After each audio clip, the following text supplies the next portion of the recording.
అందరికీ నమస్కారం. ఈ రాశి వారికి జరిగే శుభాలు అశుభాలు ఏంటో తెలుసుకుందాం. ఈ వీడియోని తప్పకుండా చివరి వరకు చూడండి. ఈ వీడియోని ఇంకా లైక్ చేయకపోతే వెంటనే లైక్ చేయండి. ప్రతిరోజు మీ రాశి ఫలాలు అందరికంటే ముందుగా తెలుసుకోవాలంటే కింద కనిపిస్తున్న రెడ్ కలర్ సబ్స్క్రైబ్ బటన్ ని క్లిక్ చేసి పక్కనే ఉన్న బెల్ బటన్ ని యాక్టివ్ చేయండి. అలాగే ఈ వీడియోని తప్పకుండా మీ మిత్రులతో షేర్ చేయండి. ఈ రాశి వారికి ఈ రోజు మీ ప్రేమ జీవితం సంతోషంగా ఉంటుంది.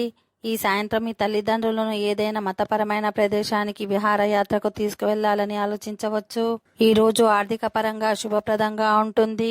మీకు రావాల్సిన బకాయిలన్నీ తిరిగి పొందుతారు. ఇది మీకు సంతోషాన్ని కలిగిస్తుంది. ఈ రోజు మీ జీవిత భాగస్వామికి బహుమతిని కొనుగోలు చేయవచ్చు. మీ రోజువారీ అవసరాలను తీర్చుకోవడానికి కొంత డబ్బు ఖర్చు చేస్తారు. ఓకే ఫ్రెండ్స్, ఈ వీడియో నచ్చినట్లయితే మా ఛానల్ ని సబ్స్క్రైబ్ చేసుకోండి.